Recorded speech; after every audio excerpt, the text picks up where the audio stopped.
No domingo, Natália saiu de casa cedo para votar. Mais do que um dever cívico, para ela o voto é uma chance de mudança. Eu acho que a gente tem que aproveitar, porque depois reclama dos políticos, mas na hora de eleger, de colocar em ação, ninguém faz nada. Então acho que a gente tem que ir sim. Já a Angélica, pela primeira vez, não votou. Não votei, ainda não tive a oportunidade de justificar, mas vou fazer isso assim que possível, porque na verdade eu não voto aqui em Goiânia.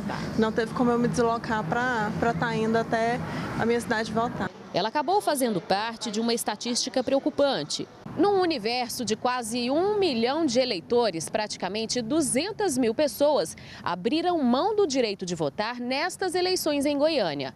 O índice de abstenção de 20,83% foi o maior desde as eleições de 2012, quando 12% dos eleitores não foram às urnas. Somados os votos nulos e brancos, pode-se dizer que 1/3 da população apta a votar não participou do processo eleitoral. E que motivos levam tanta gente a isso?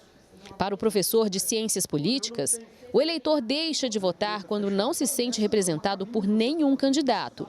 Mas se engana quem pensa que abrir mão do voto funcione como um protesto. É uma tentativa frustrada de protestar. Acredito que o melhor protesto que existe ainda nos dias atuais é aquele em que você vota com as suas convicções e depois de ter votado, não abre mão de fazer a cobrança daquilo que foi promessa do seu candidato. Não é simplesmente protestar.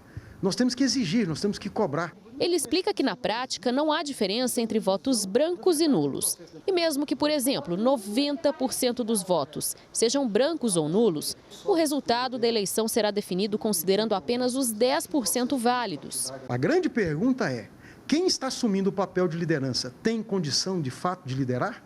Porque, veja só, a pessoa que vai lá e se abstém de votar, ela julga que está se abstendo porque tem mais conhecimento do que aqueles que estão votando. Ora, isso é ridículo. É como se eu entregasse o volante do meu carro para quem não sabe dirigir, porque eu não concordo com a forma como está acontecendo a direção nas estradas. Ou seja, vai tudo piorar. O advogado eleitoral vê a atitude do eleitor como uma manifestação de repúdio ao atual cenário político. A cada dia que passa, o eleitor fica mais chateado com as mazelas da política, o dia a dia que a gente vê na televisão, né, as notícias péssimas que temos com relação à classe política. Então, isso tudo é um recado, né, que é dado pelo eleitor. E se engana quem pensa que uma eleição pode ser anulada caso mais da metade dos eleitores deixe de manifestar o voto.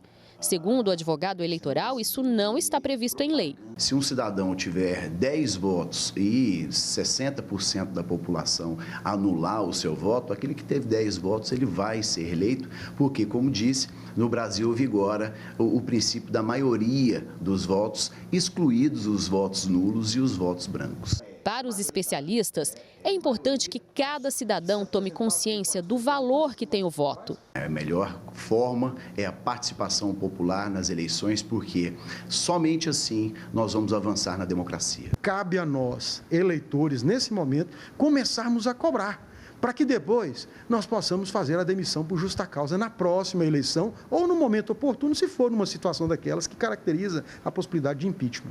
O segundo turno vem aí. E quem sabe mais pessoas pensem como estas eleitoras. Escolher um candidato é preciso, nesse momento, ser consciente e verificar quem vai ditar as regras e os rumos do nosso país. É um dever da gente votar, porque se eu não voto, eu vou cobrar o quê, né? Se eu quero mudança, eu preciso começar por ela. Então eu preciso exercer o meu voto e minha cidadania sim.